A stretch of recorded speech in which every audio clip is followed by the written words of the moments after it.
आईल्या आदित्य सोबत बोलणं झालं माझं. प्रवास एकदम मस्त झालाय त्यांचा. देवदर्शनासाठी थांबलेत आता. थोड्या वेळाने पोहोचतील फार्म हाऊस वरती. मुलं अशी एकटी प्रवासाला गेली की जरा मनात धाकधूक राहतेच नाही. आहे का आता? अगं तूच तर म्हणाली होतीस ना मुलांना आता त्यांचं त्यांचं बघू दे. हो म्हणाले होते, पण शेवटी आईचं मन आहे ते श्रीकांत. ते शांत बसेल का? फक्त आईचंच ना. काय रे श्रीकांत तू? वहिनी तुम्ही ते काय दामिनी? तर महत्वाचं बोलतोय ना.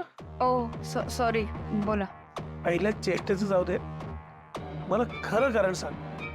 तू आदित्य बरोबर का नाही गेलीस? खरं म्हणजे जे आहे ते खरंच कारण सांगितलं मी. पहिल्या तुझं मन ओळखू शकतो मी, तुला माहितीये. बापरे, या वयात सुद्धा यांचं गोलगोल संपतच नाहीये. आणि आमचे हे तुझ्या मनात नक्की काहीतरी वेगळं चालू आहे. श्रीकांत, माझ्या मनात जरा काही वेगळं चाललेलं असलं की तुला लगेच कळतं ना रे. सांग आता.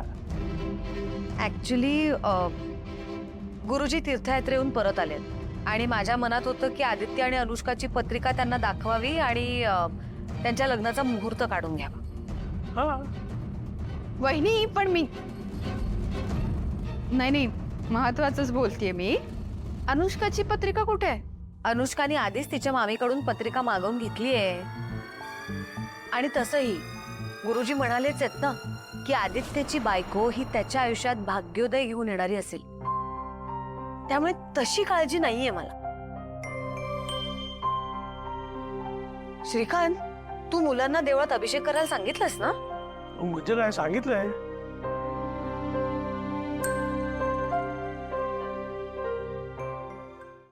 माझी भाची या घरात आली असती तर आदित्यचं भाग्योदय घेऊन आली असती. आरूच्या जीवाचं काही बरं वाईट झालं तर लग्न तरी कसं होणार? नाही, मला काही करून पैशाची सोय करावी लागल आणि हे पूजा करावीच लागल. एक बाप म्हणून मी माझ्या पोरीच्या लग्न करता काहीच तडजोड करू शकत नाही. मला बाप म्हणून जगायचा काय अधिकारच नाही. सुमन, मला माफ करा. एक बाप म्हणून मी हारलो ग. मामा,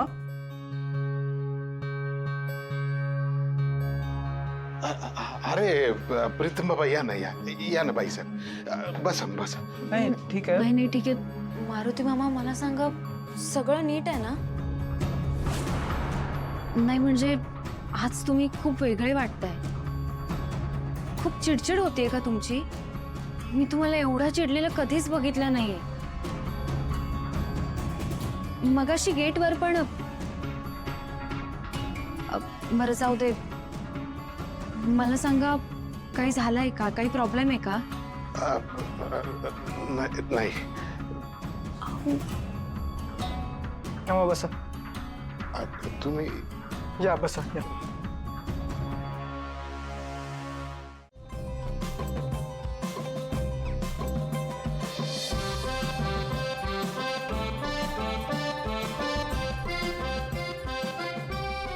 करा करा मालक सर, अजून प्रयत्न करा. मी काही तुमची यात मदत करू शकत नाही. शेवटी हाय तर मी एक नोकरच ना.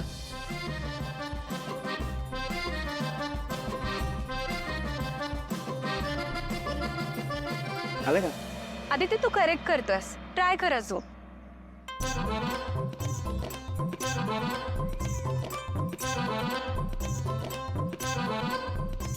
आलं?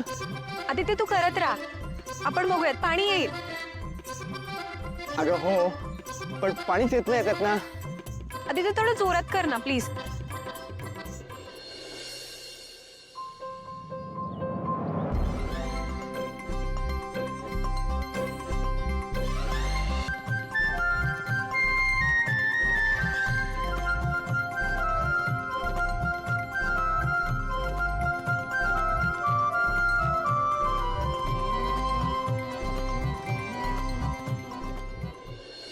येस आदित्य, तू करेक्ट करतोस.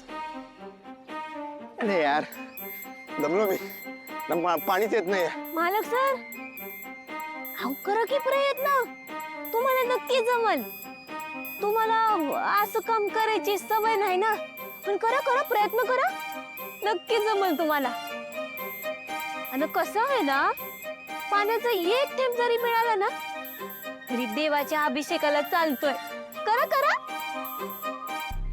आदित्य, पारू एकदम करेक्ट बोलते. तू थोडा अजून ट्राय कर ना. अरे येईल पाणी खरंच. कोरडे हापसे यांच्या कुणी पाणी ठेवलं होतं. वरचा देव जरी आला तरी हापसीला पाणी येणार नाही. किती वेळ झाला का हो दादा, असायला काय झालं? काय नाही हापसा तुम्ही हापसा.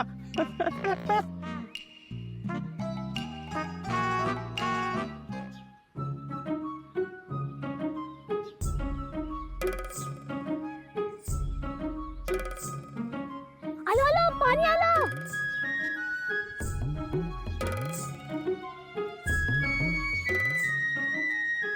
फायनली पाणी आलं. प्लीज आपण लवकर अभिषेक करूयात. ओके.